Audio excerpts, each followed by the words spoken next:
నమస్తే, welcome to watch TV. నేను సచిన్. రెండు తెలుగు రాష్ట్రాల్లో భోగి, సంక్రాంతి, కనుమ, ముక్కనుమ పండుగ వాతావరణం అప్పుడే కనిపిస్తోంది. కనిపించడం ఏంటి, అప్పుడు ఆల్రెడీ స్టార్ట్ అయిపోయిందని చెప్పుకోవాలి. ఎందుకంటే ఇటు హైదరాబాద్ నుంచి అటు విశాఖపట్నం, విజయవాడ, ఆంధ్రాకి వెళ్తున్న వాళ్ళతో రోడ్లు కిటకిటలాడుతున్నాయి. అండ్ ఈ సందర్భంలో అందరూ కూడా సంబరాలు మునిగిపోయారు. బట్ సందేహంలో కూడా మునిగిపోయారు. ఏంటా సందేహం? సంక్రాంతి ఎప్పుడయ్యా, ఎప్పుడు జరుపుకోవాలి? భోగి ఎప్పుడు జరుపుకోవాలి? ఈ సందేహం చాలామందిలో ఉంది. సోషల్ మీడియాలో అయితే ఒక చిన్న సైజ్ ఆఫ్ యుద్ధమే జరుగుతోంది ఈ కాన్వర్జేషన్ విషయంలో. ఎస్, నేను రేపు భోగి చేసుకుంటున్నానంటే ఇంకొకరు నేను రేపు భోగి చేసుకుంటున్నానని చెప్పి 13, 14, 15 అంటే భోగి, సంక్రాంతి, కనుమ, లేకపోతే 14, 15, 16? ఈ కన్ఫ్యూషన్ మీకు కూడా ఉంది కదా.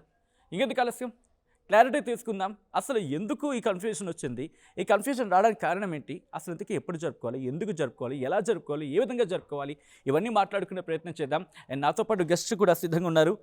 Let me invite them. Sukesh Eshwar garu, Vedic scientist, and అలాగే ఐకానిక్ ఆస్ట్రాలజర్ గట్టుపల్లి సురేష్ గారు. ఇద్దరికి నమస్తే అండి. నమస్కారం అండి. నమస్తే. పండుగ వాతావరణం అయితే ఉంది కానీ బట్ పండుగ ఎప్పుడు చేసుకోవాలనే కన్ఫ్యూజన్ ఇప్పుడు ఉంది. సో ముందుగా మీ నుంచి ప్రారంభిస్తాను. పండుగ 14, 15, 16 లేకపోతే 13, 14, 15? అసలు ఎందుకు ఈ కన్ఫ్యూషన్ క్లారిటీ ఇస్తారండి? ముందుగా మన ఆర్టీవీ ప్రేక్షకులందరికీ కూడా జై శ్రీమన్నారాయణ, నూతన సంవత్సర శుభాకాంక్షలు. అందులోనూ మకర సంక్రాంతి శుభాకాంక్షలు ప్రతి ఒక్కరికి కూడా. మన ఇరు రాష్ట్రాలు అయితే కనుక ఇది అతిపెద్ద పండుగ అని చెప్పుకోవచ్చు. ఎక్కడెక్కడి నుంచో ఉండేటువంటి బంధుమిత్రులందరూ కూడా, ఇంట్లో ఉండేవాళ్ళు ఎక్కడెక్కడో చిన్న చిన్న ఫ్యామిలీస్ అయిపోయినాయి ఈ రోజున. వాళ్ళందరూ కూడా ఒకటే ఉమ్మడి కుటుంబంగా చేసుకునేటువంటి పండుగ ఉంది అంటే కనుక అది అతిపెద్ద పండుగ అయినటువంటి సంక్రాంతి అంటారు. అలాంటి సంక్రాంతికి తండోపుతండాలుగా వెళ్ళేసి తిరణాలుగా చేసుకుంటూ ఉండేటువంటి పండగ. అందులోనూ సూర్య భగవానుడి యొక్క ఛాయతో, అంటే ప్రతి పండగ కూడా చంద్రభగవాని ప్రకారంగా చేస్తూ ఉంటారు. ఈ సంక్రాంతి ఒకటి మాత్రము సూర్య భగవాని యొక్క దానితో చేస్తూ ఉంటారు అన్నమాట. ఈ సూర్య సంక్రమణం మకర రాశిలో సంచరించగానే మకర సంక్రాంతి అంటారు. ఇది 14వ తారీఖు, ఈ 2026 సంవత్సరం అయితే కనుక జనవరి 14వ తారీఖు మకర రాశిలో సాయంత్రం 3 గంటలకి రావడం జరుగుతూ ఉంది సూర్య భగవానుడు. కాబట్టి సూర్య ఉదయించేటువంటి ఉదయానికి తిథి ఏదైతే వస్తుందో దాని ప్రకారంగా చేసేటువంటిది తిథుల పండుగ అయితే కాదు ఇది.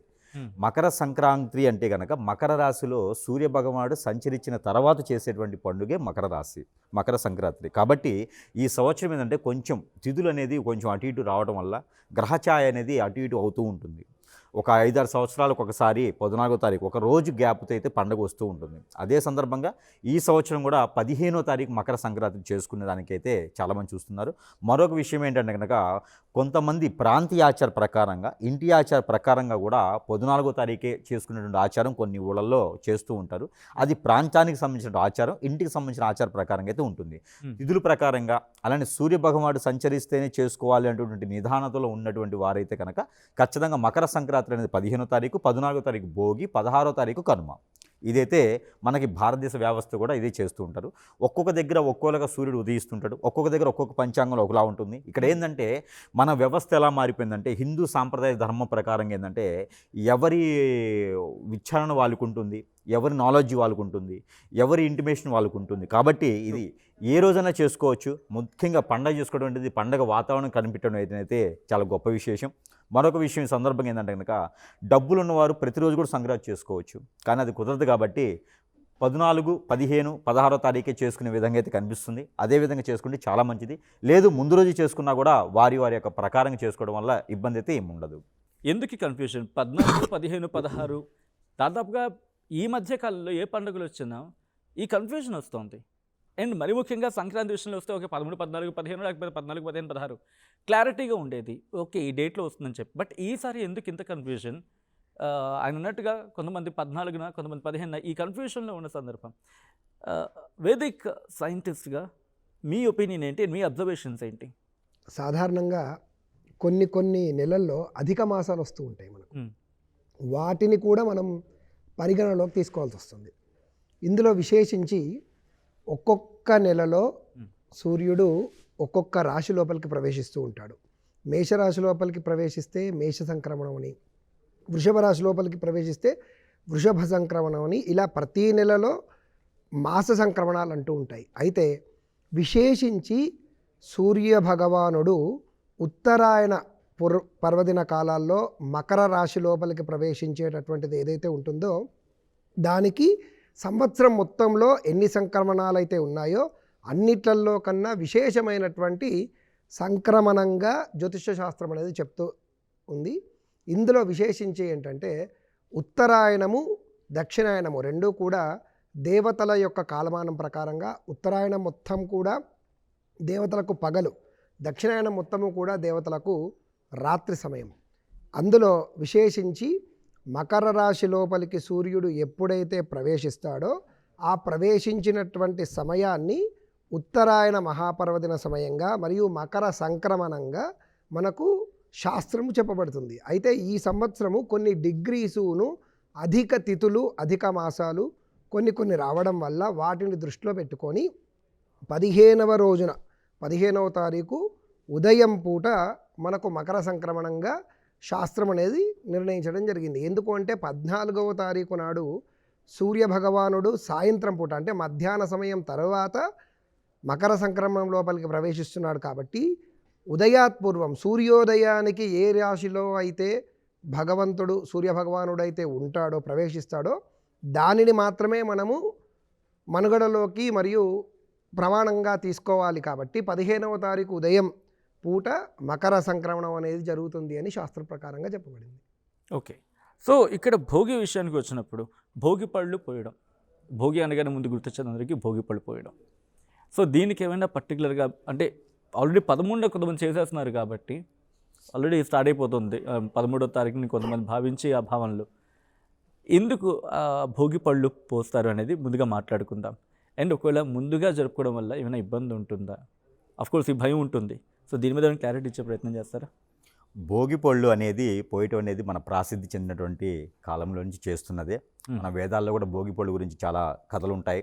కథలు కాదది నిజంగానే ఉంటుంది భోగి పళ్ళు గురించి. అయితే భోగి పళ్ళు గురించి చెప్పాల్సి వచ్చినట్టయితే కనుక మనకి ఏదైతే మకర రాశిలోకి ఏర్పడేటువంటి సంచారం చేసేటువంటి సూర్యభగవానుడు ఎవరైతే ఉన్నారో ఇది ఈ సూర్యభగవానుడు సంచరించక ముందు ఏదైతే ఇక్కడ మనకి ధనుర్రాశిలో ఉంటారో ఈ ధనుర్రాశి నుంచి మకర రాశికి సంచరించేటువంటి ముందు పితృదోషాలను ఉంటాయి. ప్రతి ఒక్కరిలోనూ పితృదోషాలు అంటారనమాట. ఈ పితృదోషాలు, కలత్ర దోషాలు, ప్రకృతి దోషాలు, కాలసర్ప దోషాలు, నాగదోషాలు, కుజిదోషాలు ఇవన్నీ కూడా ఒక మనిషి జీవన శైలిలో ఇవన్నీ దోషాల కింద పరిగణలో తీసుకుంటారు. పుట్టిన ప్రతి శిశువుకి కూడా ఇలాంటి దోషాలు అనేది ఆక్రమిస్తూ ఉంటాయి.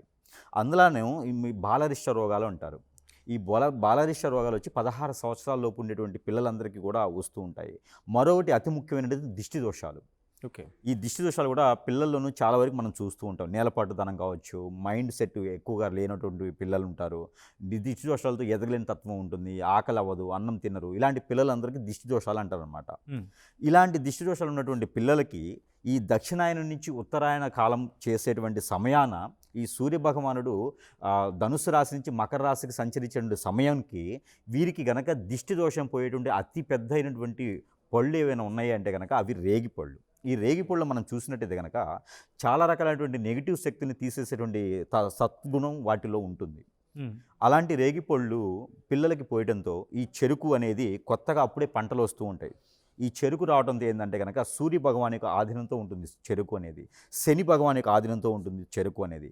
శని భగవానుడు సూర్య భగవానుడికి ఇద్దరికి పడదు. అలానే చెరుకు దాంట్లో సూర్య భగవానుడు అలానే ఒక శని భగవానుడు ఇద్దరు ఉంటారు కాబట్టి ఇద్దరు కలయికతో ఈ శిశువులు అందరూ బాగుండాలి, బేబీస్ అందరూ బాగుండాలి అని చెప్పేసి అని ఇద్దరి యొక్క కలయికతో శని సూర్యుడు ఉండాలంటే లైఫ్లో ఎదిగేదానికి మనకి రవి భగవానుడు ముఖ్యము, శని భగవానుడు మన ఆయుష్ కారకుడు. కాబట్టి ఇద్దరు కూడా ఇరువురిగా మా పిల్లల్ని కాపాడు స్వామి అని చెప్పేసి అని చెరుకు, బంతిపూలు దిష్టి దోషానికి ప్రత్యేకత. ఈ బంతిపూలు అలానే ఈ యొక్క రేగిపళ్ళు, ఈ రేగిపళ్ళు ఏంటంటే నరదిష్టి ఘోషలు పోవటానికి, ఇలానే ప్రకృతి దోషాలు పోవటానికి, నవగ్రహ దోషాలు పోవటానికి, అలానే పితృదోషాలతో పాటు ఏదైనా సరే వారికి ఏదైనా నెగిటివిటీ ఉంటే కూడా అది కూడా పోయేదానికి ఇవన్నీ కూడా కలగలిపి పిల్లలకి భోగి పళ్ళుగా సమర్పించడం జరుగుతూ ఉంది. ఓకే, ఇందులో అందరూ కూడా ఇంట్లో పెద్దవారందరూ, చుట్టాలందరూ కూడాను, బంధువర్గీయులు, అలానే బయట ఉన్నటువంటి వారు, ఇంట్లో పక్కన ఉన్నవారు అందరినీ పిలుచుకొని ఒక పండగ వాతావరణంగా చేసుకునేటువంటి ఆచారమే ఈ భోగి పళ్ళు అనేది. మరొక విషయం ఏంటంటే కనుక ఈ భోగి రోజున రేగిపళ్ళ చూర్ణం కానీ, రేగిపళ్ళ ఆకులు కానీ ఇవి కూడా తీసుకొచ్చి ఇంట్లో ఏదైనా ఆరోగ్యం బాగలేని వారు, పెద్దలుంటా, ఇంట్లో సఖ్యత భావం లేనివారు, ఇంటిల్లిపాది మొత్తం కూడా నెగిటివిటీతో ఉన్నవారు ఏదైనా కాలం చేసి కొంతకాలం అయింది, వారి యొక్క క్షోభ, వారి యొక్క కీడ ఇంకా ఉండడు. వాళ్ళు ఏదైనా సరే చేయలేనటువంటి పద్ధతిలో ఆ చనిపోయినటువంటి వారికి ఆ కార్యక్రమాలు ఒక నిర్వర్తించినటువంటి వారిలో వారు ఇంకా పట్టి పీడిస్తున్నారని కానీ, వారి వల్ల ఇబ్బందులు కానీ, కోరికలు కానీ, పెద్దవారి కోరికలు కానీ ఏమైనా ఉండేసి ఇక్కడే ఉండమాట, క్షోభ అంటారు వాటిని. ఆ ఘోషతో ఉన్న వారిని వాళ్ళు కూడా కార్యక్రమం ఏది చేయలేని తెలియదండి, మాకు ఎలా చేయాలో తెలియదు అనుకునేవారు, ఆర్థికపరమైన ఇబ్బందులు పడేవారు, అలానే ఆరోగ్యపరకంగా ఇబ్బందులు పడేవారు, నరగిష్టి నరఘోష ఏ చేసినా ముందుకెళ్ళేటువంటి అష్టదిబ్బందులు ఉన్నవారు, హిప్నాటిజం, బ్లాక్ మ్యాజిక్, వశీకరణం, బాగలముఖి, భానుమతి, యక్షిని, ఎన్నో రకాలైనటువంటి విద్యలతో బాధపడేవారు, అలాంటి చేయించబడి బాధపడేవారు.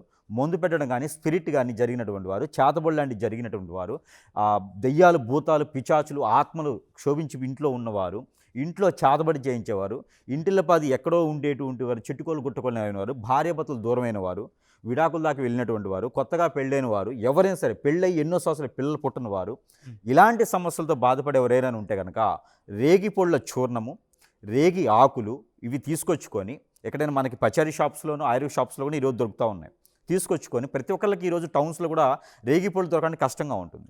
అలానే ఈ సందర్భంగా ఏంటంటే పిల్లలకి కాదండి, పెద్దలకి కూడా వయసుతో సంబంధం లేకుండా వీరందరూ కూడా కాగపెట్టేటువంటి నీరులో ఆ రేగిపళ్ళు చూర్ణం కానీ, రేగిపళ్ళు ఆకులు కానీ వేసి కాచి ఆ నీటితో స్నానం చేసినట్టయితే దానికన్నా ముందు మనకి నువ్వుల నూనె అని ఉంటుంది. ఈ నువ్వుల నూనె ఉదయించేటువంటి సూర్య భగవానుడికి ఛాయ పడేలాగా, వాటి కిరణాలు పడేలాగా ఎండలో పెట్టాలి. ఆ ఎండలో కాగినటువంటి నూనె మదనం చేసుకోవాలి బాడీకి. చేసుకొని ఆ రేగిపళ్ళు చూర్ణంతో కాగినటువంటి నీటిని స్నానం ఆచరిస్తే మన లోపల ఉన్నటువంటి చర్మ వ్యాధులే కాదండి, గ్రంథు వ్యాధులు కాదండి, అనేక రకాల బ్లడ్ సర్క్యులేషన్ కూడా అవుతుంది. పక్షవాతం కానివ్వండి, హార్ట్ ప్రాబ్లం కానివ్వండి, లివర్ ప్రాబ్లం, గ్యాస్ట్రిక్ ట్రబుల్, ఎన్నో రకాలటువంటి సమస్యలతో కొట్టుమిట్లాడే వాళ్ళందరికీ కూడా ఈ రకంగా ఇది సైంటిఫిక్గా కూడా నిరూపించబడింది. కాబట్టి ఇలా చేసినట్టయితే రోగాలు, నొప్పులు లేకుండా ఆరోగ్య ప్రకారంగా ఉండేలా ఉంటుంది. కాబట్టి భోగి ప్రత్యేకత ఈ రోజుల్లో అయితే కనుక ఇలా చేసుకోవాలి. ఇంట్రెస్టింగ్. బట్ భోగి గురించి వచ్చినప్పుడు సుకేష్ గారు ఆయన ఉన్నారు, అంటే మీరు ఇందా నుంచి అంటున్నారు 14, 15, 16 అని చెప్పి, బట్ 13వ తారీఖునే చేసేస్తున్న క్రమం ఉంది. కాబట్టి ఏమైనా ఇంపాక్ట్స్ ఉంటాయి క్యాలిక్యులేషన్స్లో, వేదిక్ సైంటిస్ట్గా మీ అసంప్షన్స్ కావచ్చు, మీ అబ్జర్వేషన్? శాస్త్ర ప్రకారంగా చెప్పాలి అని అంటే భోగి అంటేనే భోగములను ఇచ్చేది. ఆ రోజు మనం చూస్తూ ఉంటాము, ఇంట్లో ఉండేటటువంటి పాత వస్తువులన్నింటినీ బయటపడేయాలి అని అనుకుంటారు. వాస్తవానికి శాస్త్రం ఏం చెప్తుంది అంటే ఇంట్లో ఉన్న పాత వస్తువుల్ని బయటపెట్టి భోగి మంటలలో పాలు పొంగిచ్చి ఈ ఒక క్రతువు చేస్తూ ఉంటారు పొద్దున్నే. ముందు పండుగ అంటే ప్రారంభమైంది భోగి మంటలతోనే ప్రారంభం. అయితే ఆ రోజు చేయవలసినటువంటిది ఏంటి అంటే పాత వస్తువులు అన్న చోట యాక్చువల్గా శాస్త్రం ఏం చెప్పింది అని అంటే ఈ సంవత్సరం అంటే అంతకు ముందున్నటువంటి సంవత్సరము నుంచి ఇప్పటి వరకు సంవత్సరంలో ఉన్నటువంటి కష్టములను, తర్వాత చెడు విషయములను అన్నిటినీ కూడా ఈ భోగి మంటల్లో వేసి కాల్చేయండి అన్నది శాస్త్రం చెప్పింది. అలానే పునరుత్పత్తి అంటే ఏదైనా జీవితం అనేది ముందుకు సాగుతూ ఉండాలి. మనము ఏ శుభకార్యం చేసినా కానీ పాలను పొంగించడం అనేది మనకు శాస్త్రం చెప్తుంది. మీరు గృహప్రవేశం చేసినా, ఏదైనా ఒక యజ్ఞయాగాది క్రతువులు చేసినా మనం చక్కగా ముందుగా ఆవు పాలను పొంగించి ఆ పొంగినటువంటి దాని నుంచే మనకు శుభ కార్యక్రమం ప్రారంభమవుతున్నట్టు దాన్ని మనం శుభసూచకంగా తీసుకుంటాం. అలానే ఆ భోగి మంటల్లో పాడైపోయినటువంటి మన యొక్క కష్టములను కావచ్చు, మన యొక్క ఇబ్బందులు, ఇవన్నిటినీ కూడా చెడు ఆలోచనలు ఏమైనా ఉంటే అవన్నీ కూడా ఆ భోగి మంటల్లో వేసి ఇక్కడి నుంచి కొత్తగా జీవితాన్ని ప్రారంభించే దశలో ముందుకు వెళ్ళాలి అనేటటువంటి సదుద్దేశంతో మనకు భోగి మంటల యొక్క కార్యక్రమం ఉదయాత్పూర్వమే, సూర్యోదయానికన్నా ముందే చేయవలసినటువంటి క్రతువు. దీనితో పాటు ఇంకొక విశేషం ఏంటంటే భోగి రోజున మరియు మకర సంక్రమణం రోజున జిల్లేడు ఆకులు, నువ్వుల చూర్ణము, ఇందాక వారు చెప్పినట్టు రేగు చూర్ణము వేడి నీళ్ళల్లో వేసుకొని స్నానం చేస్తున్నట్టే నువ్వుల నూనెను ఒంటికి పూసుకోవడంతో పాటు నువ్వుల చూర్ణము, నువ్వుల పొడిని మరియు జిల్లేడు చూర్ణము మరియు జిల్లేడు యొక్క ఆకును తల మీద పెట్టుకొని స్నానం చేస్తారు భోగి రోజు మరియు సంక్రాంతి రోజున. ఇలా చేయడం వల్ల 7 జన్మల్లో ఉండేటటువంటి శనిగ్రహ బాధలు మరియు శరీరంలో ఉండేటటువంటి కాయక, వాచక, మానసిక 3 రకములైనటువంటి కర్మలు ఉంటాయి. ఈ 3 రకములైనటువంటి కర్మలు సంచిత, ప్రారబ్ధ, ఆగామి కర్మలు. అలానే కాయక, వాచక, మానసికం ఒక్కొక్క దానితో ఒక్కొక్క కర్మ అనేది అనుసంధానం అయ్యి ఉంటుంది. కనుక ఆ రోజున ఈ భోగి మరియు సంక్రాంతి రోజున తల మీద జిల్లేడు ఆకును మరియు ఒంటికి నువ్వుల యొక్క చూర్ణము, నువ్వుల నూనెతోని స్నానం చేయడము, ఇలాంటివి చేయడం వల్ల వాళ్ళకు ఉన్నటువంటి సమస్త దోషములన్నీ కూడా తొలగిపోతాయి అని మనకు శాస్త్రములన్నీ కూడా చెప్తున్నాయి. అలానే భోగములు ఈ భోగి పండుగ రోజున సాధారణంగా ఎడ్లకు మన ఇంటికి బసవన్నలు, డూడు బసవన్నలు, ఇంటి ముందు రంగవల్లి చక్కగా ముగ్గు వేసుకుంటూ ఉంటాం. ఆ రంగవల్లిలో గొబ్బెమ్మలు పెడతాం మనం. అవును, గొబ్బెమ్మలు పెట్టి దాంట్లో గౌరీదేవిని పెట్టి ఆవాహన చేస్తాం. దీనికి కారణం ఏంటి అని అంటే మహాలక్ష్మీదేవి భోగి పండుగ రోజున అందరింటికి వెళుతూ ఎవరింటి ముందైతే చక్కగా రంగవల్లి వేసి ఎవరింటి ముందైతే గౌరమ్మను గొబ్బెమ్మలను పెడుతూ ఉంటారో వాళ్ళ ఇంట్లో వచ్చి స్థిరంగా ఉంటుందంట.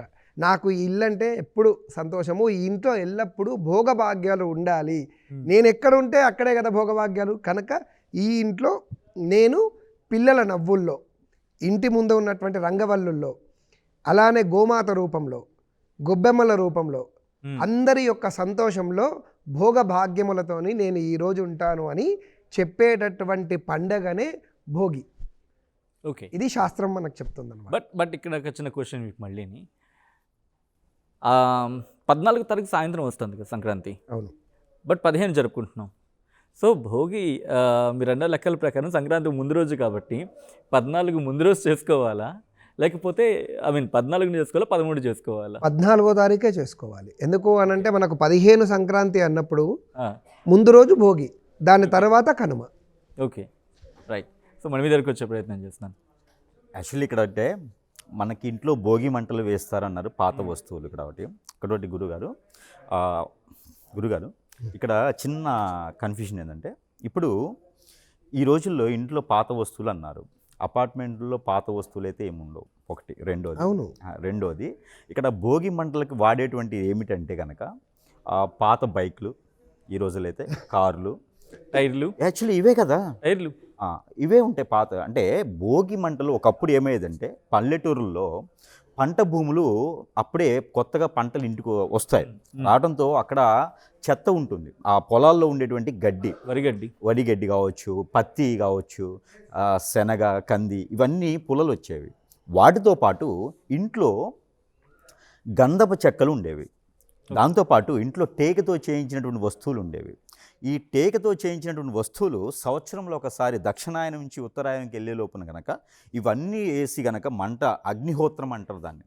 ఈ అగ్నిహోత్రం చేసి ఈ ఆవు పిడకతో పాలు పొంగిస్తూ ఈ అగ్నిహోత్రం చేసుకుంటూ ఈ కొత్త రకంగా వచ్చినటువంటి బియ్యం కావచ్చు, ఈ చెరకు రసం కావచ్చు, దీనితో పొంగలు పెట్టుకొని ఒక పక్క నుంచి, మరో పక్క నుంచి ఈ అగ్నిహోత్రంలో ఉండేటువంటి క్రామక్రోధాలన్నీ కూడా పోవాలని చెప్పేసి ఆ గాలి కావచ్చు, ఆ పొగ కావచ్చు, ఆ మంట అగ్నిహోత్రానికి మనకి బాడీకి ఆ సెగ తగిలితే బాడీ అంటే దాంట్లోకి వెళ్ళిపోవడం కాదు, ఆ సెగ మనకి తగిలటం ద్వారా మనలో ఉన్నటువంటి చర్మ వ్యాధులే కాకుండా, మనలో ఉన్నటువంటి క్రామక్రోధాలే కాకుండా, ఎవరైనా ఏదైనా మన మీద చూపించేటువంటి చెడు, కళ్ళు చెడ్డవి సార్, మన కళ్ళు చాలా చెడ్డవి.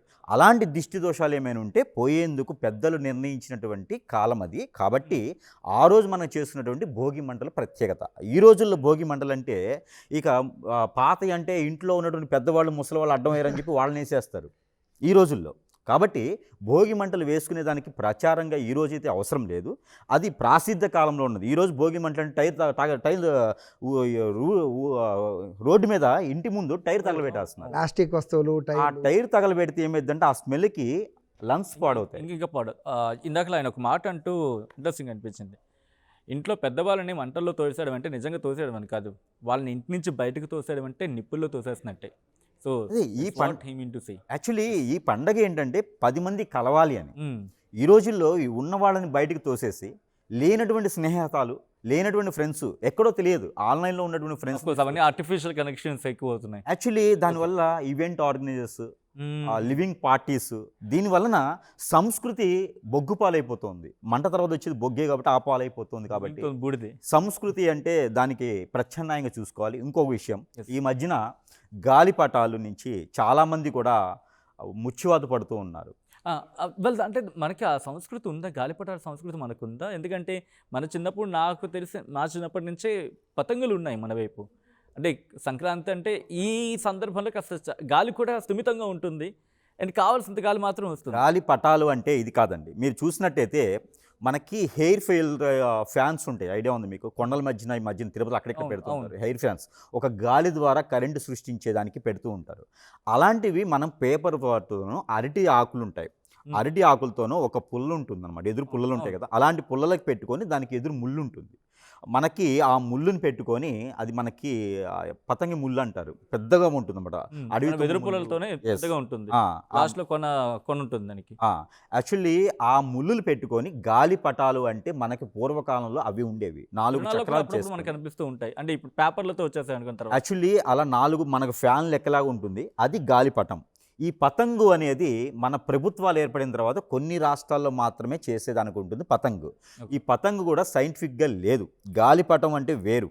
దాని ద్వారా పిల్లలకి ఆహ్లాదకరంగా ఉండేదానికి, పిల్లల్లో చైతన్యవంతులు చేసేదానికి, మైండ్ స్ట్రెస్ నుంచి బయటపడేదానికి చేస్తారు. మరొకటి ఏంటంటే ఎత్తుగాలిని చొక్కుతుంది అనమాట. తూర్పాల పోసినప్పుడు ఎత్తుగాలని ఉంటుంది. ఆ గాలి చొప్పినప్పుడు మనకి ఒడిశాల రాయి అంటారు, మీకు ఐడియా ఉంటే కనుక. మనకి పిట్టలు పోకుండా పిట్టల్ని కొట్టేదానికి ఒడిశాల రాయి అని చెప్పేసి ఇరిస్తేస్తే పిట్టలకు తగులుతూ అది పోతూ ఉంటుంది. దాని తర్వాత అదే మంచు అంటారు, పొలాల్లో వేసేటువంటి మంచు. మంచు అంటే ఒక రకమైనటువంటి గుడిసెలాగా వేస్తారు. ఆ మంచు ఎక్కేసి ఈ గాలికి, వచ్చే గాలికి ఎదురు చూపుతూ ఉంటే పిల్లల్లో మైండ్ సెట్ అయ్యేదానికి, వాళ్ళలో ఒక రకమైనటువంటి ఉత్సాహం వచ్చేదానికి, ఆ గాలి ప్రకృతి యొక్క గాలి పీల్చుకుంటే పిల్లల్లోనూ కొన్ని రకాల రోగాలు పోయేదానికి కూడా చేసేటువంటిది గాలిపటం. దాన్ని ఈ రోజున ఒక టైం దారం తీసుకొచ్చేసి ఎన్నో రకాలైనటువంటి రకరకాలటువంటి గాలి పతంగులు అని చెప్పి తీసుకొచ్చేసి వాటి ద్వారా జనానికి ముచ్చివాత పడేలా చేస్తున్నారు పండగ సందర్భంలో. ఇది గాలిపటాలు అనేది మన సంస్కృతి అనేది కాదు. పిల్లల కోసం నైపుణ్యం ఉండే దానికోసం పిల్లలు పెద్దలు ఒకే రకంగా ఆడుకునేదానికి గాలిపటం కాదది, అది ఫ్యాన్లా చేసుకునేది గాలి కంటే, కానీ పతంగ అయితే కాదండి. ఆ రోజు పతంగులు కూడా ఏంటంటే ₹1, ₹2 దారాలు, ఏదో మిషన్ కుట్టే దారాలు కాదండి, టైం దారం. అది బాంబులు చుడతారు. మనకు ఒకప్పుడు రాయలసీమలో చుట్టేవారు, ఈ మధ్యన అన్ని ఏరియాలో చుడుతున్నారు, అన్ని రాష్ట్రాల్లో చుడుతున్నారు. కాబట్టి అలాంటి బాంబులు చుట్టేటువంటి టైం దారం తీసుకొచ్చి మనకి ఏకంగా బాంబు లేకుండానే, అసలు అలాంటి పతంగులు అనేది లేదు. ప్రభుత్వాలు కూడా దీన్ని చొరవ చేసుకొని పతంగుల్ని కనుక దీన్ని నుంచి తీసేసుకుంటే చాలా మంచిది. కోడి పందాలు మేము చేస్తున్నారు, ఎన్నో రకాల పందాలు పెట్టుకునే వాటి మీద, బెట్టింగ్లు వాటి మీద కొంత ఉక్కుపాదం మోపుతున్నారు, కానీ ఏం ఆగట్లేదు. ఒక భయం మీద క్రియేట్ చేస్తున్నారు. ఇలాంటి పిల్లలకి తెలియకుండా గాలిపటాలు ఇచ్చేసి మాత్రము ఇబ్బంది పెడుతున్నారు. కాబట్టి మేడలు ఎక్కుతున్నారు. ఒకప్పుడు మనకి మేడలు ఉండేవి కాదండి, ఎగురుతూ వెళ్ళిపోయేవాళ్ళు, నడుచుకుంటూ పరిగెత్తుతుంటూ వెళ్ళేవాళ్ళు. ఆ ఫ్యాన్ తిరుగుతుంటే వాళ్ళకి తెలియని ఒక ఉత్సాహం వచ్చేది. ఈ రోజుల్లో గాలిపటాలు అని చెప్పేసి 20 అంతస్తులు 50 అంతస్తులు గాలిపటం కింద నుంచి ఎగరేస్తే ఎంత హైట్ వెళ్తుందో అంత హైట్ ఎక్కుతున్నారు ఈరోజు. ఇంకేడికి వెళ్తుంది అది, ఇక వెళ్ళదు. కాబట్టి అక్కడి నుంచి చాలా ప్రమాదకరంగా ఉంది. కాబట్టి పిల్లల్ని కొంచెం మోటివేషన్ చేసుకోవాలి. పిల్లలకి చాలా రకాలైనటువంటి ఆట బొమ్మలు ఉన్నాయి ఈ రోజున, చాలా రకాలుగా ఉత్సాహంగా ఉల్లాసంగా ఆడుకునేదానికి ఉన్నది. కాబట్టి ఈ రోజుల్లో అంతా మొబైల్లో ఆడుతున్నారు, అది వేరే విషయం అనుకోండి. కాబట్టి ఈ పతంగుల విషయం మాత్రం, పతంగుల గురించి అన్నప్పుడు ఇంట్రెస్టింగ్ అనిపిస్తుంది. రైట్, ఇక్కడ నుంచి నేను మళ్ళీ మీ దగ్గరికి వస్తున్నాను. సంక్రాంతి, ఏకాదశి, సాధారణంగా ఏకాదశి అనగానే ఒక పుణ్యదినంగా ప్రధానంగా భావిస్తాం. సంక్రాంతి అనగానే కూడా ఒక పండుగ వాతావరణంలోకి వెళ్ళిపోతాం. కాబట్టి ఈ రెండూ కలిసి రావడం కొంత డిస్కషన్ జరుగుతుంది. ఇది మంచిది కాదు కొంతమంది, మంచిదని కొంతమంది. అసలు మంచిదా కాదా? ఆ మంచిది అవును కాదు ఎలా డిసైడ్ చేస్తారు? సాధారణంగా ఉత్తరాయణము అంటేనే పుణ్యకాలం అని మనందరికీ తెలిసినటువంటి విషయం. మకర సంక్రమణం అనంటే అసలు సంక్రాంతికి ఎన్ని గొప్ప విశేషాలు ఉంటాయి అనే దాన్ని బట్టి ఏకాదశి అనేది ఎంతవరకు ఫలితము, మనకు మంచిదా కాదా అనేది నిర్ణయం చేసుకోవచ్చు. సాధారణంగా మకర సంక్రాంతి రోజున ఉత్తరాయణం అనేటటువంటిది పుణ్యకాలము అని మనందరికీ తెలిసినటువంటి విషయమే. అది జ్యోతిష్య శాస్త్రమే కాదు, మిగతా అన్ని శాస్త్రాలు కూడా చెప్తూ ఉంటాయి. ఆ రోజు విశేషించి పితృదేవతల ఆరాధన చేయడం అనేది చాలా విశేషమైన ఫలితాన్ని ఇస్తుంది. అంతేకాకుండా ఏలినాటి శని, అష్టమ శని, అర్ధాష్టమ శని, అంతేకాకుండా సర్పదోషాలున్నా, కుజదోషాలున్నా, గ్రహ బాధలున్నా కానీ అన్నీ కూడా తొలగిపోయేటటువంటి రోజు. సంక్రాంతి ఓన్లీ కూడా సూర్యనారాయణ స్వామి వారికి ఇష్టమైనటువంటి రోజే అని అనుకుంటారు, కానీ సర్వదేవతారాధనలకు ఉపయోగకరమైనటువంటి పర్వదినం అనేది చాలామందికి తెలియదు. ఆ రోజు ఎం చింతేతే కామం తం ప్రాప్నోతి వాప్నుయాత్ అని మనకు శాస్త్రం చెప్పింది. అంటే ఎవరెవరు వాళ్ళ ఉపాస్యదా దేవతలను ఉపాసించి వాళ్ళ యొక్క అనుగ్రహాన్ని పొందవచ్చు అని శాస్త్రమే చెప్తుంది. ఎందుకంటే ఆ రోజటి నుంచి ఉత్తరాయణము పుణ్యదినము అనంటే సమస్తమైనటువంటి దేవతలందరికీ కూడా పగలు, మరియు దేవతలు కూడా యజ్ఞయాగాది క్రతువులు చేయడం అనేటటువంటిది మహర్షులు కూడా ఆ రోజటి నుంచే మకర సంక్రమణం నుంచే ప్రారంభం చేస్తారు అన్నది మనకు జ్యోతిష శాస్త్రం చెప్తూ ఉంది. ఇందులో విశేషించి ఏంటంటే పితృదేవతలకు విశేషమైనటువంటి పర్వదినం. ఇంకా మీరు అడిగినటువంటి ప్రశ్నకు ఇప్పటి వరకు తెలియనటువంటిది ఒక విషయం చెప్తా. సాధారణంగా అందరూ కూడా ఏకాదశి తిథికి అధిష్టాన దైవం శ్రీ మహావిష్ణువు అని అనుకుంటారు. అందుకే వైకుంఠ ఏకాదశి అయినా ముక్కోట ఏకాదశి అయినా అందరూ పరిగెత్తుకుంటూ విష్ణు ఆలయాలకు వెళ్ళి స్వామివారిని దర్శనం చేసుకోవడము, తర్వాత ఏకాదశి రోజున ఉపవాసాలు ఉండడము, హరినామ సంకీర్తనలన్నీ చేస్తూ ఉంటారు. కానీ శాస్త్రములో ఏకాదశి తిథికి అధిష్టాన దైవం యమధర్మరాజు, ద్వాదశి తిథికి అధిష్టాన దైవం శ్రీ మహావిష్ణువు అని చెప్పింది. కనుక ఎవరైతే ఏకాదశి రోజున ఉపవాసం ఉంటారో, ఏకాదశి రోజున శ్రీ మహావిష్ణువుననే కాదండి, వాళ్ళ ఇష్టదైవం ఉపాసనా దైవం ఎవరిని వాళ్ళు ఆరాధించిన యమధర్మరాజు ఆయన టిక్ పెట్టుకుంటారట. ఫలానా రోజు ఈ ఏకాదశి రోజున ఈ వ్యక్తి తనను తాను ఉద్ధరించుకొనడం కొరకు ఉపవాసము కానీ జప తప హోమ యజ్ఞాది క్రతువులన్నీ కూడా చేశాడు అని యమధర్మరాజు గారు ఆయన యొక్క మన యొక్క చిట్టాపద్దుల్లో ఒక టిక్ అనేది పెట్టుకుంటూ ఉంటారని మనకు గరుడ పురాణంలో చెప్పబడింది. మార్కండేయ పురాణంలో కూడా ఈ ప్రస్తావన అనేది వచ్చింది. కనుక ఇప్పుడు ఉత్తరాయణము అనేటటువంటిది ఈ 6 నెలలు కూడా సర్వదేవతారాధనలకు శుభప్రదం. అది భగవంతుని అనుగ్రహం వల్ల మకర సంక్రమణమే విశేషమైనటువంటి పర్వదినం. అందులో ఏకాదశి ద్వాదశి తిథుల యొక్క కలయికతో వస్తుంది కాబట్టి దీనిని మనము మరింత పర్వదినంగా చాలా అత్యంత శుభ పరిమాణంగా భావించవచ్చు. ఎవరు కూడా దీన్ని అశుభంగా కానీ ఎలాంటి ఏం జరుగుతుందో అనేటటువంటి ఆలోచనలు ఎలాంటి ఉన్నా కానీ ముందు అవన్నీ తీసేసేయండి. ఎందుకంటే మన యొక్క ఆలోచన పవిత్రతతో కూడినట్టయితే, మన ఆచరణ ధార్మికంగా ఉన్నట్టయితే అన్నీ కూడా మనకు శుభాలనిస్తాయి. రైట్. ఇంకో మాట ఇక్కడ వినిపిస్తోంది దీని కంటిన్యూటీలో. యాక్చువల్లీ చిన్న సబ్జెక్టు, యమ భగవానుడు. అవును, యాక్చువల్లీ యమ భగవానుడికి అధిష్టానం వచ్చేసి దశమి రోజున యమ భగవానుడు వచ్చేసి దశమి ఉంటుంది. ఏకాదశి తిథికి సాక్షాత్తు యమధర్మరాజు. గరుడ పురాణంలో కూడా ఏమున్నదంటే, నాకు తెలిసిన సబ్జెక్ట్ చెప్తా. గరుడ పురాణాలు ఏం చెప్పారంటే, మీరు చేసేటువంటి యజ్ఞ యాగ హోమ జప తపాలు ఏవైతే ఉన్నాయో, దాన ధర్మాలు ఏవైతే ఉన్నాయో, మీరు మనస్ఫూర్తిగా చేసేదానికి ఏకాదశి రోజున మీరు ఏ స్వామికి కొలిచినా కూడా, ఏకాదశి రోజున మీరు ఏ స్వామికి కొలిచినా కూడా ఒక క్షణం ఆయుష్ అనేది మీకు రాబోతుంది అని చెప్పి యమధర్మరాజు చెప్పటం. కానీ అతనికి అధిష్టానం ఇచ్చేసి దశమి. ఇక్కడ మనకి చూసుకున్నట్టయితే కనుక నాకు తెలిసినటువంటి గరుడు పురాణం అయితే దశమి రోజు మనకి యమధర్మరాజు అధిష్టానం. అంటే మీ ఒక అది నాకు ఐడియా లేదు. అయితే ఇంకొకటి రెండోది ఇక్కడ మనకి ఇంకోటి ఏంటంటే 14వ తారీఖు ఏకాదశి ఉంటుంది. ప్రాంతీయ ఆచార ప్రకారంగా వారు ఏకాదశి రోజునే అసలు తిథికి ఈ యొక్క సంక్రాంతికి సంబంధం లేదు. ముఖ్యంగా ఈ సంక్రాంతి తిథి అనేది సూర్య భగవానుడు మనకి మకర రాశిలో సంచరించడంతోనే, సూర్య భగవానుడు సంచరించడంతోనే చేసేది ఈ పండుగ. ఇది పెద్దల యొక్క కర్మలు క్రియలు చేసేయడానికి పండుగ.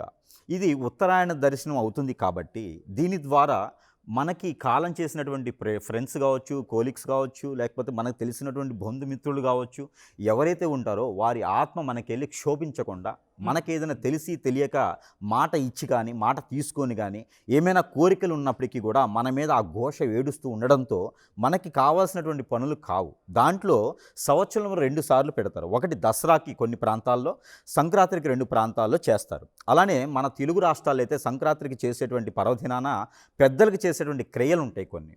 ఆ ఒక కార్యక్రమం నిర్వర్తించడంతో అక్కడ మరణించినటువంటి వారు అందరూ కూడా స్వర్గలోక దర్శనం చేసుకునే దానికి అర్హతగా ఉండేదానికి ఉంటుంది. బంధం అనేది విడిపోతుంది. ఆ విడిపోయే బంధం ఖచ్చితంగా మరణించిన తర్వాత ఆత్మ క్షోభించకుండా అది స్వర్గలోక దర్శనం కావాలి. ఆ స్వర్గలోక దర్శనం కావాలి అంటే మనం ఇక్కడ తర్పణం అంటాం. నువ్వులతో ఇచ్చేటువంటి తర్పణం ఉంటుంది. ఆ తర్పణం కనుక మనకి సంక్రాంతి పర్వదినాల్లో ఇవ్వడం ద్వారా ఆ బ్రహ్మదేవుడు సహకరించేసి ఆ విష్ణు పరమాత్ముని సాక్ష్యంగా శివభగవానుడు అక్కడ బ్రహ్మస్వరూపుడుగా అందరికి స్వర్గలోక దర్శనం చేయించేటువంటి అర్హత వారు చేయి పట్టుకునే ఆత్మని బ్రహ్మలోకానికి తీసుకెళ్ళిపోతారు. ఓకే. ఇది యమలోకం నుంచి బ్రహ్మలోకానికి తీసుకెళ్ళిపోయేటువంటి తంతులో ఈ పర్వదినాలు చేసేటువంటి క్రియ ఉంటుంది. అప్పటి నుంచి పెళ్ళిళ్ళు అవ్వటం కానీ, ఆ శుభకార్యాలు నిర్వర్తించుకోవడం కానీ, ఆర్థికపరమైన ఇబ్బందులు కానీ, గ్రహ దోషాలు కానీ ఏమైనా ఉంటే నది, వాగు, చెరువు, ఏరు, సెలయేరు, బ్రహ్మగుండాలు వాటిల్లోన స్నానం ఆచరించేసి తర్పణం వదులుతడం ద్వారా లేదా బ్రాహ్మణత్వం దగ్గరికి వెళ్ళేసి తర్పణం వదులుతున్న ద్వారా ఈ మకర సంక్రాంతి పర్వదినాన్ని అక్కడ తెలుసుకునే ద్వారాలకి ఈ ఆత్మలన్నీ కూడా క్షోభించి వెళ్ళిపోతుంది. మరొకటి, ప్రతి ఒక్కరికి ఇక్కడ మ్యాక్సిమం గోత్రం అని ఉంటుంది. ఈ గోత్రము మనము గోత్రం సంచరించడంతో, ఈ గోత్రనామాల నుంచి మనం ఉచ్చారణ చేయడంతో ఆ గోత్ర పురుషుడు ఉంటాడు అక్కడ. బ్రహ్మలోకంలో మనకి గోత్ర పురుషులని ఉంటారు. మనము ఆలయాల్లోకి వెళ్ళేసి పలానా గోత్రం అని అక్కడ మనం ఉచ్చారణ చేస్తాం. పలానా గోత్రం అంటే అక్కడ తను చెప్తారు, రే నా ముదుమనోడు వచ్చాడు ఈ రోజున, నాకు ఇవాళ ఫుడ్ పెట్టండి. అక్కడ దేవునికి మనం ఏదైతే కొలుస్తుంటామో అందుకే మన ఆలయానికి వెళ్తాం.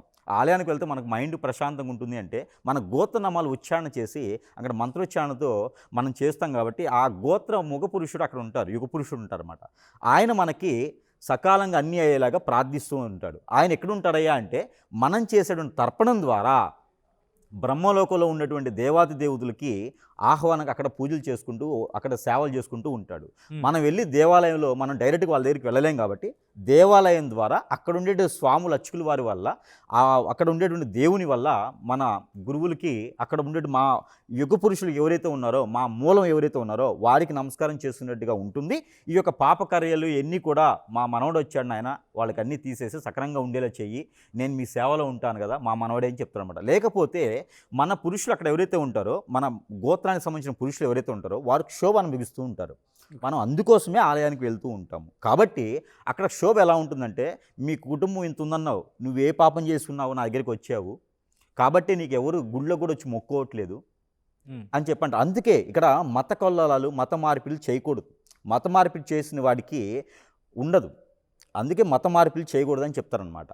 ఓకే. వాళ్ళు అంటే ఎట్లయితే మన తల్లి, తండ్రి, గురువు, దైవం అంటామో మనకి ఒక పురుషుడు అనేది ఉంటుందన్నమాట. ఆ యుగ పురుషుడు మనం పుట్టడానికి ఒక కారణమైనటువంటి వారు ఎవరైతే ఉన్నారో వారు క్షోభించారంటే మన ఫ్యామిలీ కాదండి, 7 తరాలు అంటారు కదా, 7 తరాలు మనకు కనపడవు. ఈ రోజుల్లో అయితే ఎక్కడ కనపడట్లేదు, ఎక్కువ శాతం అయితే కూడా.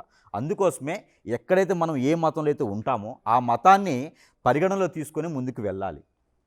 దీనికి చాలా స్టోరీ ఉంటుంది. ఇదంతా కూడా మీరు చెప్పినటువంటి అది వేరే స్టోరీ కాబట్టి దాన్ని మళ్ళీ కంటిన్యూ చేసే ప్రయత్నం చేద్దాం. బట్ ఈ మధ్య కాలంలో ఐ థింక్ ఆంధ్రప్రదేశ్లో కావచ్చు, ఇక్కడ కావచ్చు, ఏదో గాజులు మార్చుకోవాలి, గాజులు దానం చేయాలి, గాజులు ఇవ్వాలి, కొన్ని ప్రాంతాల్లో అయితే తాంబూలం ఇవ్వాలి, ఇలా వినిపిస్తోంది. ఏంటిది అసలు ఈ సంప్రదాయం ఉందా లేకపోతే ఇది పుట్టుకొచ్చిందా, ఎట్లా ఇది? ఇక్కడ ఏమవుతుందంటే ఒక్కొక్కసారి ఒక్కొక్క గ్రహం ఒక్కొక్క రాశిలోకి మారినప్పుడు ఒక్కొక్క దగ్గర చూసుకుంటారు. వారి యొక్క పంచాంగం కావచ్చు, వారి యొక్క వేదం కావచ్చు, వారి యొక్క సిద్ధాంతం కావచ్చు, వారి ఏంటంటే కనుక వారి ఆలోచన విధానంగా సృష్టిస్తుంటారు కొన్ని. అలా గాజులు దానం చేస్తే అంటే నేను విన్నది ఏంటంటే కనుక ఒక పిల్లవాడు ఉన్నటువంటి ఇల్లు ఉంటే కనుక ఒక తల్లికి ఒక బాబే పుట్టి ఉంటే కనుక ఆ బాబుకి ఇబ్బంది కలగకుండా, దోషాలు రాకుండా ఉండేందుకు ఎవరికైనా ఎదుటి వారికి గాజులు దానం చేయాలి అని. అది ఏ గాజులు అనేది లేదు. బంగారం గాజులు అయితే ఖచ్చితంగా నేను తీసుకుంటాను దానం, వేరే గాజులు అయితే నాకు అవసరం లేదు. వాస్తవానికి శాస్త్రంలో ఈ గాజులు దానం చేయమని కూడా లేదు. ఓకే. ఇప్పుడు రుణానుబంధ రూపేణ పశుపత్ని సుతాలయ, పూర్వజన్మలో చేసుకున్నటువంటి కర్మ వల్లనే ఈ జన్మలో మనకు సంతానము అనేది ఏర్పడుతుంది అని శాస్త్రమే చెప్తుంది.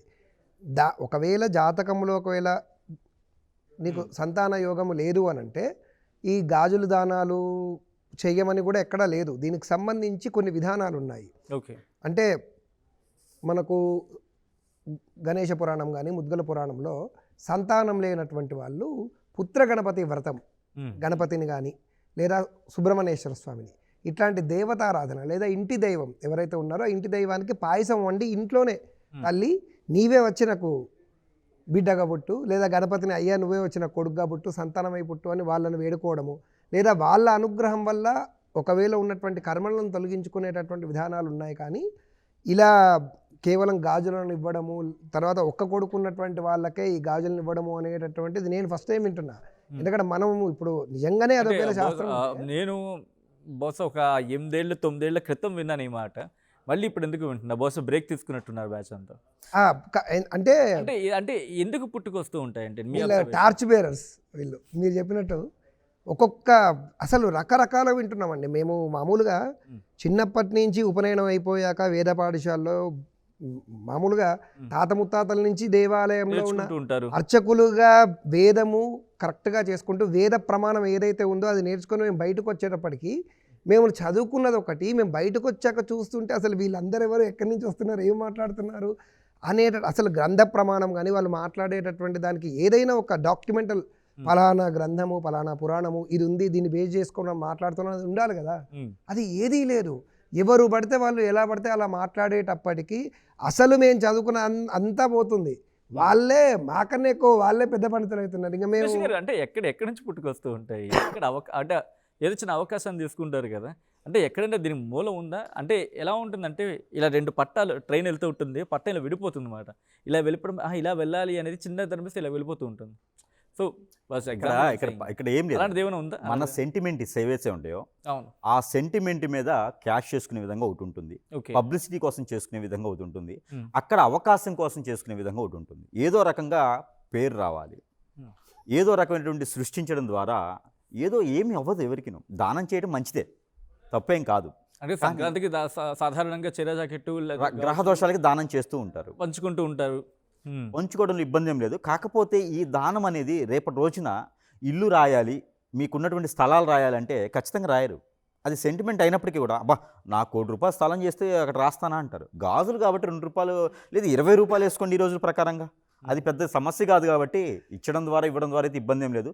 మంచి కోటీశ్వరుడు ఉన్నారంటే వాళ్ళు ఏదైనా బంగారం గాజులు దానం చేస్తా అంటే ఖచ్చితంగా నా నెంబర్ ఇస్తా, నాకు చేయొచ్చు, ఎలాంటి వారైనా సరే. ఇంకో విషయం ఏంటంటే ఈ గాజుల దానం అనేది అది చేశారా చేయలేదని వేరే విషయం. చేసుకోవడం వలన పోయేదైతే ఏం లేదు. గాజులే కాబట్టి అది మట్టి గాజులైన ఉంటుంది, లేకపోతే కనుక ఇప్పుడు ఉండేటువంటి పింగాణి గాజులు ఉంటాయి కదా, గాజులు ఉంటాయి, అంతమించి ఏం లేదు. గాజు దానం చేయడం ద్వారా మనకి అరిష్టం తప్పితే వేరేది లేదు. గాజులు దానం అనేది చేసేటువంటి పద్ధతి ఉంటుంది, దానికి చేసేటువంటి క్రియలు ఉంటాయి. ఏ రోజు చేయాలో ఆ రోజు చేయాలి. ఒట్టి గాజులు అనేది దానం చేయొద్దు ఎప్పుడు. మాంగళ్య స్వరూపంగా అయినటువంటి ఒట్టి గాజులు, అది పంచభూతాలు సాక్షిగా చేసేటువంటి ఒట్టి గాజుని ఎప్పుడు కూడా దానం చేయకూడదు. అలాగా గాజు పగిలితేనే మనము అశుభంగా పరిగణనలు తీసుకుంటాం. అలాంటి గాజులు దానం అనేది చేయకూడదు. అలాంటి బిడ్డలకి ఆ మగపిల్లలు పుడితే గాజులు దానం ఇలాంటివి అయితే అశుభం అని చెప్పొచ్చు. అలాంటివి ఏం చేయకూడదు. దాని బదులు ఏదైనా ఒక మనిషికో ఒక ముగ్గురికో భోజనం పెడితే అదో రకమైన అన్నదానం అవుతుంది. ఓకే, కాబట్టి ఇలాంటి గాజుల దానాలు అలాంటి ఏం లేదు. ఇంకా కావాలంటే నేను ఒకటి చెప్పగలుగుతున్నాను. ఈ నారికేళం అని ఉంటుంది, కొబ్బరికాయ. ఎవరైతే ఒక బిడ్డ పుడతారో వారికి వాకిట్లో కూర్చోబెట్టేసుకొని కొబ్బరికాయని తలమేం కొడితే చాలా మంచిది. కొట్టరు అది, ఎందుకంటే దెబ్బ తగిలిద్ది కాబట్టి. గాజులు కాబట్టి దెబ్బ తగలవు కదా, ఇచ్చేస్తారు. కాబట్టి ఇలాంటివన్నీ కూడా ఇప్పుడు నేను ఏదైతే చెప్పానో అలానే ఉంటాయి. కాబట్టి వారికి ఏదైతే సెంటిమెంట్గా ఉంటుందో ఆ సెంటిమెంట్ కూడా ఆదరించు చేసేవారికి సింపుల్గా ఉండాలి, అప్పుడే చేస్తారు. ఇప్పుడు నేను చెప్పాను కొబ్బరికాయ కొట్టమని, ఎవరు కొట్టరు, ఎందుకు? దెబ్బ తగులుతుంది కాబట్టి. అది సెంటిమెంట్ అయినప్పటికీ కూడా చేయరు. అది అంటే ప్రజలకి ఏదైతే ఇబ్బంది ఉండదో దాన్ని మాత్రమే చేయగలుగుతారు. గాజులు ఇబ్బంది ఉండదు, చేస్తారు. అదే ఒక మనకు సంబంధం లేదంటారు, మనకు సంబంధం లేదంటారు. గాజుల దానం అనేది లేదండి. గాజుల దానం అరిష్టం, గాజుల దానం అనేది చేయకూడదు. బట్ చీర జాకెట్ పెట్టి గాజులు మాత్రం వాళ్ళు చేసుకోవచ్చండి. ఒక శారీ పెట్టుకోవచ్చు, దాంట్లో పాటు 2 రకాల ఫ్రూట్స్ పెట్టుకోవచ్చు, బ్లౌజ్ పీస్ పెట్టుకోవచ్చు. అలాంటి దానం చేస్తే చాలా మంచిది. పితృదేవతలకి కూడా దానం చేయమని చెప్తారు. ఓకే, బట్టలు దేవుని దగ్గర పెట్టడం కన్నా కూడా పితృల దగ్గర పెడితే మంచిది. ఇంకో విషయం, దక్షిణ ద్వారం, దక్షిణ వాకిలి ఉంటుంది కదా, అంటే వాకిలి కాదు, దక్షిణ వాల్ గోడ, దక్షిణ గోడకి తగిలించినటువంటి ఫొటోస్ పెద్దలవి దక్షిణ గోడకే ఆనించుకొని పూజ చేసుకోవాలి. ఎక్కడ గోడ పెడితే అక్కడ గోడకు కూడా చేయకూడదు. బట్టలు పెట్టాలన్నా దక్షిణ గోడకి తీసి పెట్టుకుంటే చాలా మంచిది.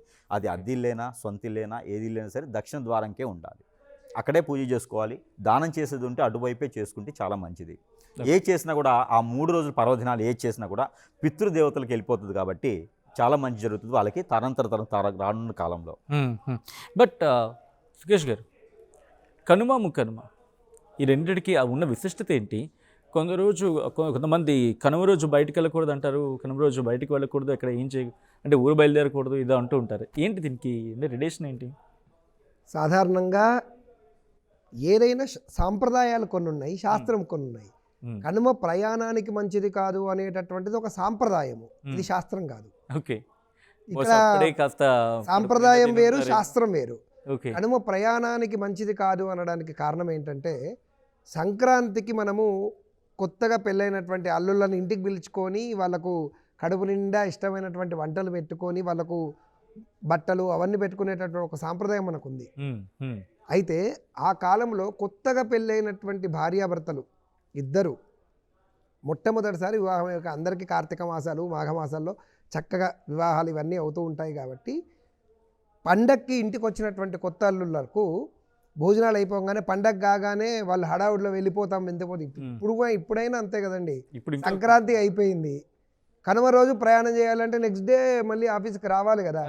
ఇలాంటి ప్రయాణంలో అప్పట్లో దూర ప్రాంతాలు ఉన్నాయి కాబట్టి పండుగైన మరుసటి రోజు కూడా ఇంట్లో ఉండాలి, ప్రయాణము చేయడం మంచిది కాదు అని కాదు కానీ కూడదు అని చెప్పడానికి కారణం అనేది ఒక సాంప్రదాయం. అది మరుసటి రోజు అందరూ కలిసి కూర్చొని చేసుకునేట. ఎందుకు అంటే కనుమ రోజున గౌరీదేవిని ఆవాహన చేసి గౌరీదేవిని వాయనంగా ఇస్తూ ఉంటారు.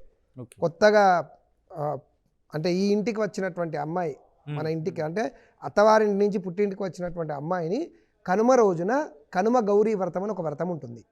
ఆ వ్రతం అమ్మాయితో చేయించి వ్రతం అయ్యాక అమ్మాయికి వాయినాన్ని ఇస్తారు. వాయినాన్ని ఇచ్చాక ఆ గౌరీదేవిని ఆ రోజు ఇంట్లో నిద్ర చేయాలి అమ్మాయి. గౌరీదేవి మరియు ఈ అమ్మాయి ఇద్దరూ కలిసి నిద్ర చేసి గౌరీదేవిని మరుసటి రోజున అత్తవారింటికి తీసుకెళ్లే సాంప్రదాయం ఉంది. కనుక ఈ సాంప్రదాయాన్ని పాటించే విధానంలో కనుమ రోజున ప్రయాణము మంచిది కాదు అని చెప్తారే తప్ప శాస్త్రంలో ఎక్కడా కూడా ఇలా లేదు. అంటే కనుమ రోజు ప్రయాణము చేయకూడదు, దానివల్ల ఏదైనా అనర్థాలు జరుగుతాయనేది అయితే ఎక్కడా లేదు. ఇది ఒక సాంప్రదాయం, శాస్త్రానికి సాంప్రదాయానికి తేడా ఉంది. ఓకే, కేరళ మకర జ్యోతి గురించి మాట్లాడుకున్న సందర్భం ఈ కన్ఫ్యూజన్ మనకుంది కాబట్టి దీని ఇంపాక్ట్ అక్కడ కూడా ఉంటుందా లేకపోతే ఇట్స్ క్లియర్ అనుకోవాలి? కేరళ మకర జ్యోతి గురించి మాట్లాడదాము. దీనికన్నా ఒక చిన్న విషయము, కనుమ రోజు గురించి మాట్లాడుతున్నాం కానీ కంటిన్యూషన్గా ఈ కనుమ రోజున మరొక విషయం ఏంటంటే కనుక నిజంగానే గోదాదేవి కళ్యాణం చేస్తుంటారు. ఆ 3 రోజులు నిద్రించడంతో మన సాంప్రదాయం ఏంటంటే కనుక పెళ్ళైనటువంటి కొత్త జంట 3 రోజులు నిద్ర చేయాలి అంటారు.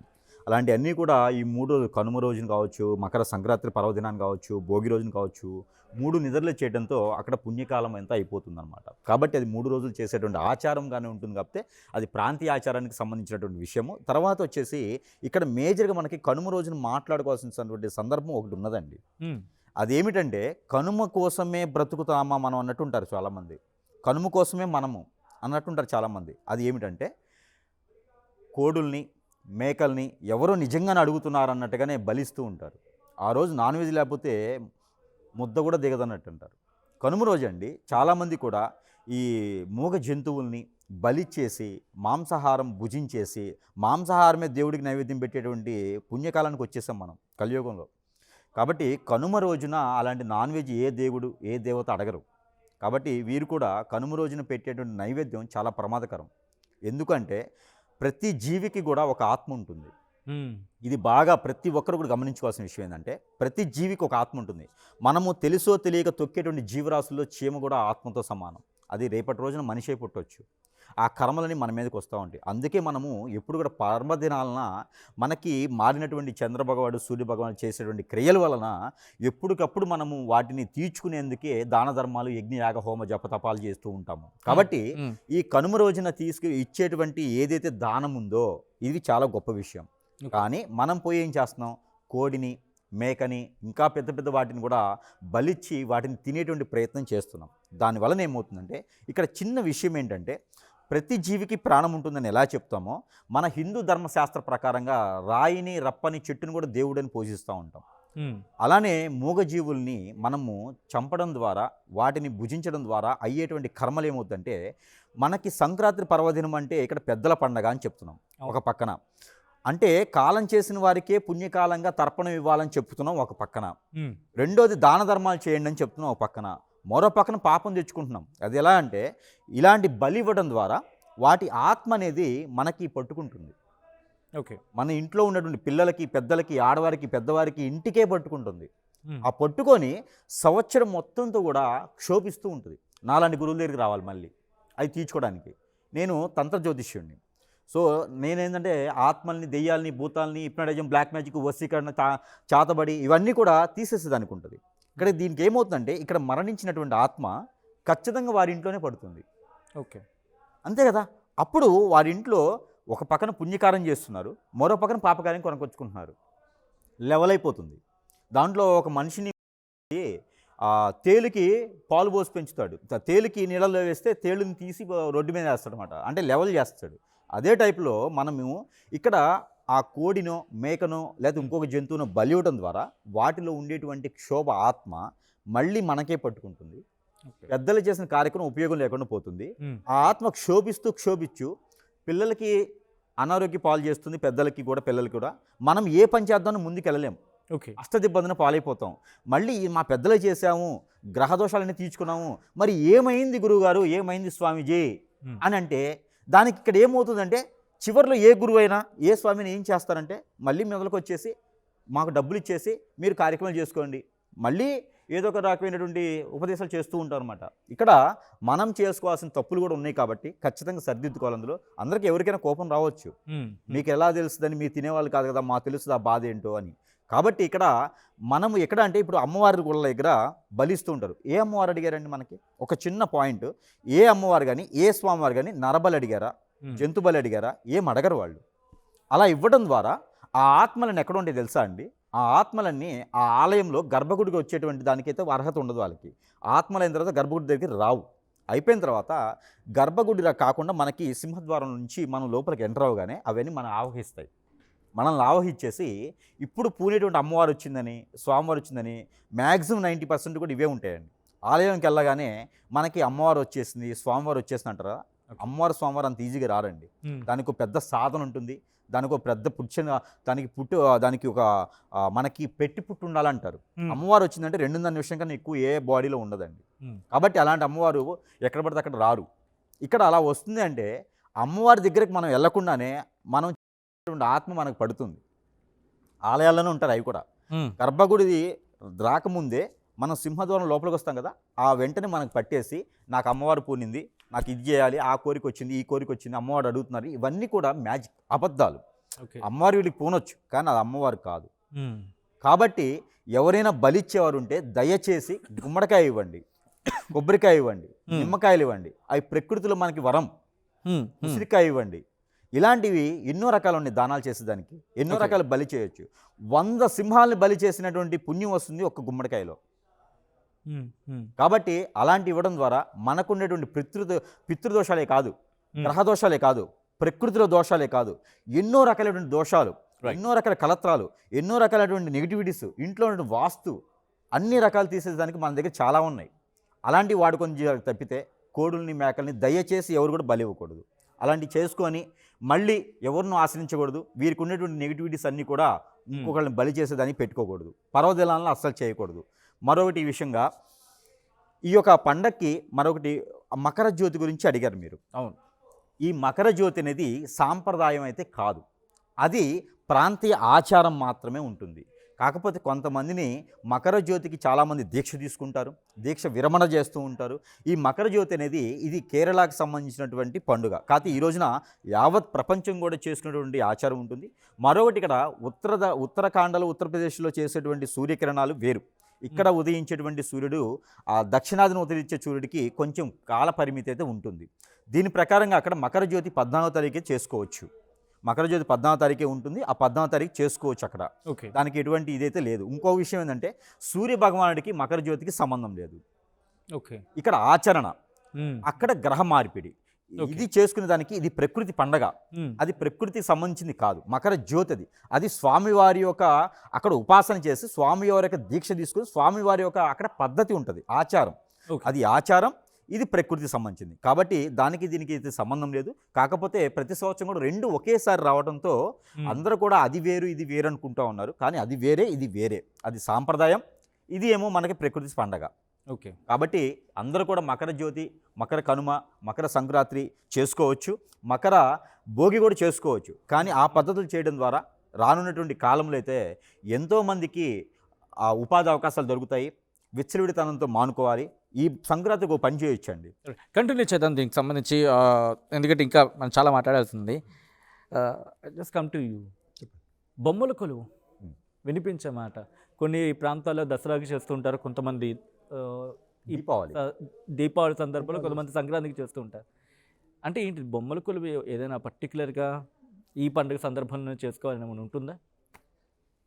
దీంట్లో ప్రాంతాన్ని బట్టి ఉంటుందండి. ఓకే.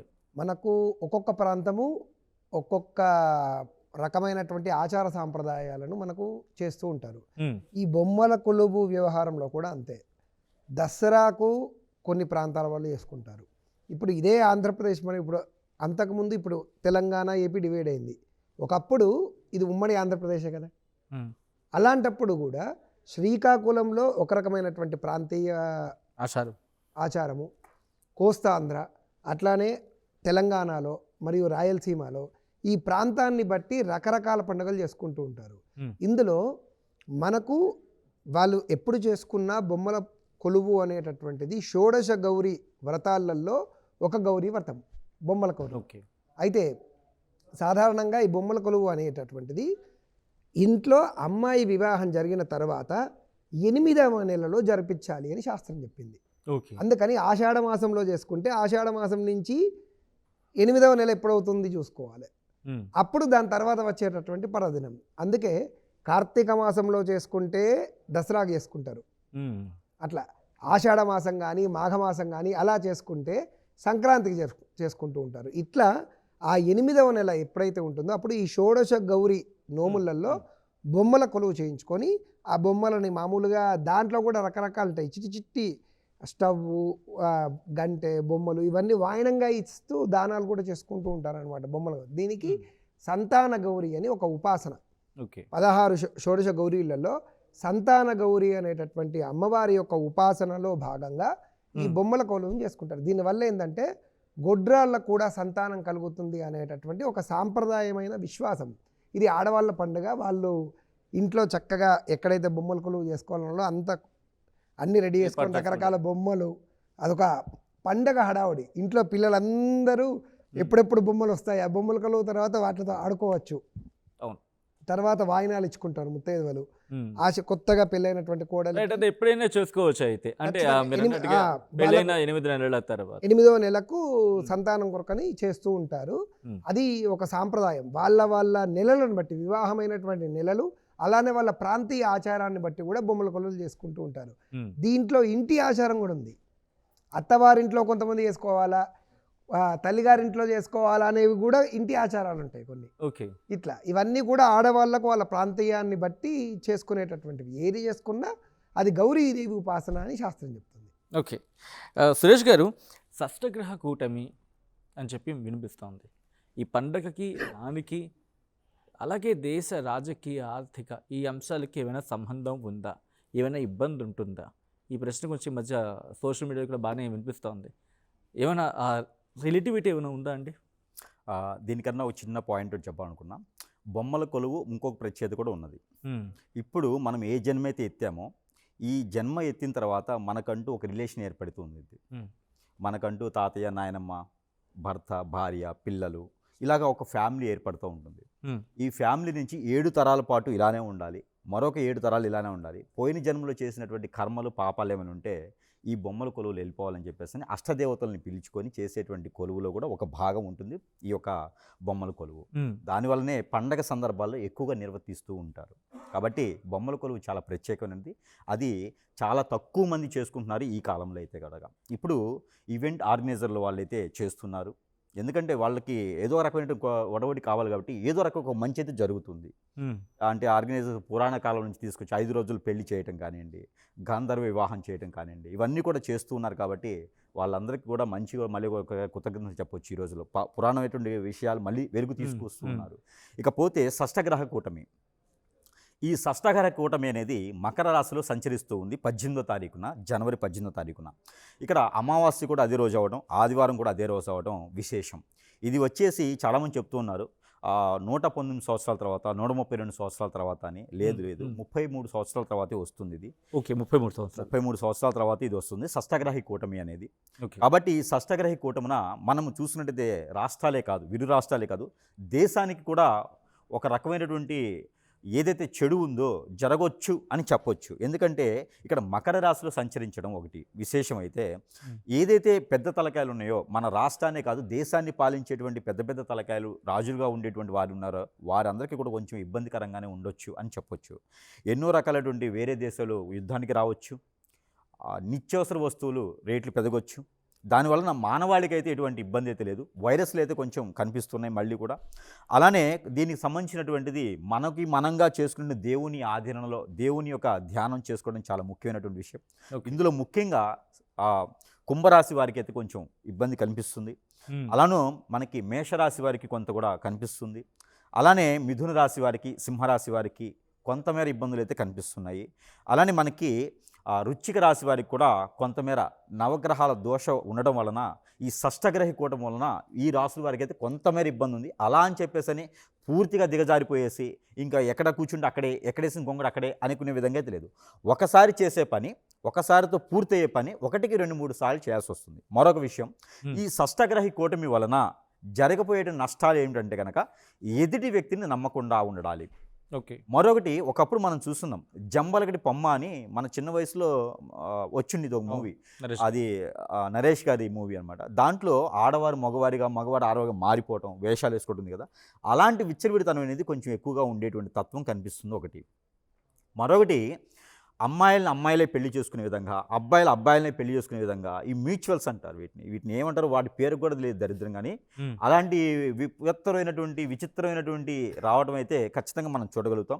రోబోస్ని కూడా పెళ్లి చేసుకునే విధంగా కొత్త రకమైనటువంటి వరవడికి సృష్టించేటువంటి విధంగా అయితే కనిపిస్తుంది. ఇంకో విషయం ఏంటంటే ఎక్కువగా ఫైర్ యాక్సిడెంట్లు అవటం ఎక్కువ కనిపిస్తూ ఉంది. అలానే ప్రకృతి వైపరీత్యాలు కూడా లేవని చెప్పలేం. గాలిలో కలుషితం కూడా మరొక ఎక్కువగా కనిపిస్తూ ఉంది. అన్ని దేశాలు కూడా 132 దేశాలు కూడా మన భారతదేశం వైపు చూడటం, ఎన్నో రకమైన దేశాలు కూడా మన భారతదేశం వైపు యుద్ధానికి పూనుకోవడం కూడా జరుగుతుంటుంది. కాబట్టి దీనికి తగ్గటువంటి పరిహారం ఏంటంటే మనంగా చేసుకోవాలి. ఎంతైనా కూడా మన ఇంట్లో అగ్ని ఆపుకోవాలంటే మన చేతిలో రిమోట్ ఉంటుంది, కానీ పక్కింట్లో వేసింది అయితే ఖచ్చితంగా నీళ్లు పోయాల్సిందే. కాబట్టి దేశాన్ని పాలించేటువంటి రాజులు ఉంటారు, వారు ఇక్కడ మనకి చండీ హోమం లాంటివి కానీ అశ్వమేధ యాగం లాంటివి కానీ చేయించాలి. వారు కూడా మంచి పథకాలు తీసుకొని రావాలి. ఇక్కడ గురువులని చెప్పుకుని తిరిగేటువంటి వాళ్ళని, నేనే దేవుడిని చెప్పుకునే గురువుల్ని హింసించాలి. అలాంటి వాళ్ళకు ఉక్కుపాదం మోపాలి. డ్రగ్స్ మీద ఎలా అయితే ఉక్కుపాదం మోపుతున్నారో అలానే ఉక్కుపాదం మోపాలి. అంటే ఇక్కడ ప్రమాదం ఉంది అంటే, ఇక్కడ ఊబి ఉంది అంటే వెళ్ళకూడదు, నేను లోతు చూడాలని అనకూడదు. అరే బాబు అక్కడికి వెళ్తే నీ ప్రమాదం అని చెప్పేటువంటి స్థాయికి ఎదగాలి మనం. అలాంటిది ప్రభుత్వాల వారే తీసుకోవాలి. అలాంటి ప్రభుత్వాల వాళ్ళే చొరవ తీసుకుంటే ఇలాంటివి అవుతుంది. ఇకపోతే మనకి ఇంట్లో పెద్దవారు ఉంటారు, ఇంట్లో ఒకరు దానం చేసినా, ఒకరు పూజ చేసినా ఆ ఇంటి పాది మొత్తం కూడా పుణ్యం వస్తుంది అంటారు. అలానే రాష్ట్రాన్ని, అలానే దేశాన్ని పాలించేటువంటి వాళ్ళు కూడా రాజుల కింద లెక్క. వారు ఒక్కరు గనక యజ్ఞ యాగ హోమ జపాలు చేస్తే ఆ రాష్ట్రం, ఆ దేశంలో ఉన్నటువంటి ప్రజలందరికీ కూడా సస్యశ్యామలంగా ఉండేటువంటి అదృష్టం, అవకాశం కూడా ఉంటుంది. ఎందుకంటే ఒక పథకం రిలీజ్ చేస్తే ఎంతోమందికి ఉపాధి వస్తుంది. అలానే ఒక పూజ యజ్ఞ యాగం చేస్తే ఎంతోమందికి ఆ ఒక పుణ్యఫలం వస్తుంది. కాబట్టి అలాంటి చేయించడం ద్వారా ఇలాంటి విపత్తులకి ఎదుర్కోకుండా ఉంటాము. ఎలాంటి గ్రహరీత్యా ఇంకా ఏదైనా దోషాలున్నా కూడా కొంతమేర ఉపశమనం అనేది లభ్యపడుతుంది, పూర్తిగా కాకుండా లభ్యపడుతుంది. దీనివలన షష్టగ్రహ కూటమి వలన దేశానికి నష్టమైతే ఉన్నది, లేదని చెప్పలా. కానీ అన్ని నష్టాలు చెప్పడం వల్ల మన ద్వాదశ రాశుల వారు కొంతమేర ఇబ్బంది పడతారు. ఓకే. కాబట్టి దేశానికి రాజు అయినటువంటి వాళ్ళకి, వారికి కూడా ప్రమాదం పొంచి ఉంది. కాబట్టి వారికి కూడా ఎప్పుడు ఏ ప్రమాదం జరుగుతుందో తెలియదు. కాబట్టి వారు జెట్ కేటగిరీలో జాగ్రత్తగా ఉండాలి. మన ఇంట్లోనే శత్రువులు ఉంటారండి వాస్తవం చెప్పాలంటే. కాబట్టి జెట్ కేటగిరీ జాగ్రత్తగా ఉంటూ ఇలాంటి యజ్ఞయాగాలు చేయిస్తూ ఉంటే కనుక ఖచ్చితంగా మంచి జరగబోతుందని చెప్పొచ్చు మన భారతదేశానికి. మరొక విషయం ఈ సందర్భంగా ఏంటంటే, ఈ షష్టగ్రహి కూటమి 33 సంవత్సరాల తర్వాత మాత్రమే వస్తుంది, 152 లేకపోతే 132 కాదు. ఇదొకటి. ఈ షష్టగ్రహి కూటమి వల్ల ద్వాదశ రాశుల వారు యజ్ఞయాగాలు చేయించుకుంటేనో వారి పరిధిలో గోకర్ణే వెళ్ళి 33,000 రూపాయలు గురువు గారికే ఇచ్చి చేయించాలనైతే లేదు. వారైనా వెళ్తే 7,300 తీసుకుని చేస్తారు. లేదు, మనకి తోచినంత వరకు మనం సంపాదించే దాంట్లో అప్పు చేసి కాదు, మనం సంపాదించే దాంట్లో ఏదైనా నీకు తోచినటువంటి దానము, ధర్మము, యజ్ఞము, యాగము, జపం చేసుకున్నా సరే, నవగ్రహాల చుట్టూ తిరుగుతూ నవధాన్యాలు దానం చేసినా సరే మనకి పుణ్యఫలం వస్తుంది తప్పితే ఎవరు కూడా భయపడే అవసరం లేదు. మీకు ఖచ్చితంగా మంచి జరగబోతుంది, మీకు ఖచ్చితంగా ఇది చేయించుకోకపోతే ఇలా అయ్యిద్ది అనేది లేదు. ఇంకో విషయం, మరి ఈ సందర్భంగా దశ మహావిద్యలు అని చెప్పేసి ఈ సందర్భంగా మరొక విషయము, దశ మహావిద్యలు అని చెప్పేసి హోమాలు చేస్తూ అక్కడ మాంసాహారము, మందుబాటు పెట్టేటువంటి ఆచారం ఏర్పడింది. ఇలాంటి అన్నీ కూడా ఇలాంటి షష్టగ్రహ కూటమి తర్వాత అవన్నీ చేయడంతో పాపాలు ఎక్కువైపోయేసి అలాంటి వాళ్ళని ఉంచడంతో ఇలాంటి మానవాళికి ఎక్కువ ప్రమాదం ఉండేటువంటి అవకాశాలు ఉన్నాయి. కాబట్టి అలాంటి వాటికి కూడా ఎక్కువ మనం మొక్కు చూపకూడదు. ఎవరికి పడితే వారికి అమ్మవారు వచ్చింది, ఎవరికి పడితే వారికి స్వామివారు వచ్చింది, ఇవన్నీ కూడా మనము నమ్మేటువంటి పరిస్థితి ఉంటే కనుక ఖచ్చితంగా మన ఏలు తీసుకెళ్ళి అందరూ కూడా ఏకలవ్యంలో అయిపోతాం. తర్వాత మనం ఈ ఒక్క మాటకు మాత్రం నేను కూడా ఏకీభవిస్తానండి. ధృతరాష్ట్రం అయిపోవాలి మనం. ఒకటి అంటే మనకు నిజంగా వైదిక శాస్త్రంలో చెప్పబడింది మాత్రం జీవహింసతో కూడినటువంటి ఏ పూజ కానీ, ఏ చర్య కానీ, ఏ కార్యక్రమం కానీ అది క్షుద్రం కిందకే వస్తుంది. అది వేదము ఆమోదించబడినటువంటి పూజలు కావు. అవి దశమహావిద్యలైనా ఏవైనా కానీ జీవహింసతో చేసినటువంటి ఏ పూజ అయినా అది క్షుద్ర పూజ కిందకే లెక్క. కనుక దయచేసి ఎవరైనా కానీ ఇటువంటి పూజలకు పాల్పడి ఇటువంటివి చేసి, అంటే సాధారణంగా మన యొక్క స్వలాభం కొరకు, మన యొక్క కోరికలు నెరవేర్చడం కొరకు మూగజీవుల యొక్క ప్రాణాలను మనము బలిస్తేనే మనకు అది వస్తుంది అని అనేది శాంతి పౌష్టిక హోమాలు కావు. అవి దేవతలు కావచ్చు, శాస్త్రం కావచ్చు, దాన్ని వేదము కావచ్చు, ఆమోదించబడినటువంటి పూజలు ఇవి కావు. కనుక దానివల్ల తాత్కాలికంగా మీకేమైనా కొంత రిజల్ట్ వచ్చినా దాని ప్రభావము కొన్ని రోజుల తర్వాత అంతకు మరింతల ఇబ్బందులు ఖచ్చితంగా పెడుతుంది. కనుక ఇలాంటివి ఎవరూ కూడా చేయొద్దు అని నేను మీడియా పరంగా అందరికీ చెప్తున్నాను. ఇవి శాస్త్ర విరుద్ధమైనటువంటి పనులు. Thank you so much. ఒక 2 minutes అండి. ఇక్కడ యాక్చువల్లీ ఏంటంటే ఇలాంటి హోమాలకి, ఈ దశ మహావిద్యల్లో చేసేటువంటి యజ్ఞయాగాలకి మనము మాంసాహారం ముందు పెట్టడం ద్వారా ఇక్కడ మంత్రోచ్చారణ వాటికి సైలెంట్ మంత్రం ఉంటుంది, లోపలే ఉంటుంది కానీ బయటికి రాదా మంత్రం. గాయత్రి మంత్రం కాదు, అవి వేరే మంత్రాలు ఉంటాయి. అవి ఏమవుతాయి అంటే మనం ఎవరైతే భక్తులుగా వెళ్ళేసి పలానా సమస్య ఉందని అలాంటి హోమంలో కూర్చుంటే వారు గురువుకి హిప్నాటిజం అయిపోతారు, వశీకరణ అయిపోతారు. కాబట్టి ఇక జీవితకాలం కూడా వారి కాళ్ళు పట్టుకొని ఉండాల్సిందే. ఎలాంటి సమస్య వచ్చినా నీకున్నటువంటి ఆస్తులు, అంతస్తులు, జాబు ఏదున్నా సరే వారికి సమర్పించుకుంటూ ఉండాలి, లేదా తవరికి బలైపోవాలి. కాబట్టి అలాంటి హోమాలకి సహకరించొద్దు, అలాంటి హోమాల్ని ఎంకరేజ్ చేయొద్దు. గురువులుగా ఉండి అంటే సహకరిస్తారు, అందరూ కూడా సపోర్ట్ చేస్తాం. కానీ అలాంటి హోమాలకి మాత్రం ఖచ్చితంగా ఇది సనాతన ధర్మానికి విరుద్ధం. మన ఏ వ్యాగంలో, ఏ ఉపనిషత్తుల్లో కూడా, ఏ ఉపనిషత్తుల్లో కూడా లేవిది. కాబట్టి అలాంటివి చేయడం అనాగరికం. ఏ భక్తుడు కూడా, ఏ ప్రేక్షకుడు కూడా దీన్ని పూర్తిగా గమనించుకోవాలి. కాబట్టి అందరికీ కూడా మరొక మారి మకర సంక్రాంతి శుభాకాంక్షలు. ఇది 14, 15, 16 చేసుకోవాలి. లేదు అంటే కనుక వారి ఇష్టం వచ్చినట్టు వారు చేసుకోవచ్చు. దాని గురించి అయితే పట్టింపు లేదు. డబ్బులు ఉంటే ప్రతిరోజు పండగే. బంగారు గాజులు ఇస్తే మాత్రం ఖచ్చితంగా నేను తీసుకుంటాను. ఇది మాత్రం ఇది. Thank you so much Suresh గారు అండ్ సుకేష్ గారు. ఆర్టీవీ స్టూడియోకి వచ్చి సంక్రాంతి మీద ఆ డేట్లో ఉన్న కన్ఫ్యూషన్ విషయంలో క్లారిటీ ఇచ్చే ప్రయత్నం చేస్తున్నందుకు. సో మొత్తంగా సంక్రాంతి గురించి మాట్లాడుకున్న సందర్భంలో క్లారిటీ వచ్చేస్తుంది కదా ఎప్పుడు చేసుకోవాలనేది. సో మీ ఇంట్లో ఆ సందడి ఎలా ఉంది, భోగి సందడి ఎలా ఉంది, సంక్రాంతి శోభ ఎలా ఉంది, కనుమ ఏ లెవెల్లో చేస్తున్నారు కమెంట్ చేసే ప్రయత్నం చేయండి. Until then keep watching and stay tuned to RTV. Local to global news at your fingertips. మీ చేతిలో ఒక ఆయుధం. Download raw TV app. Media legend Ravi Prakash is back.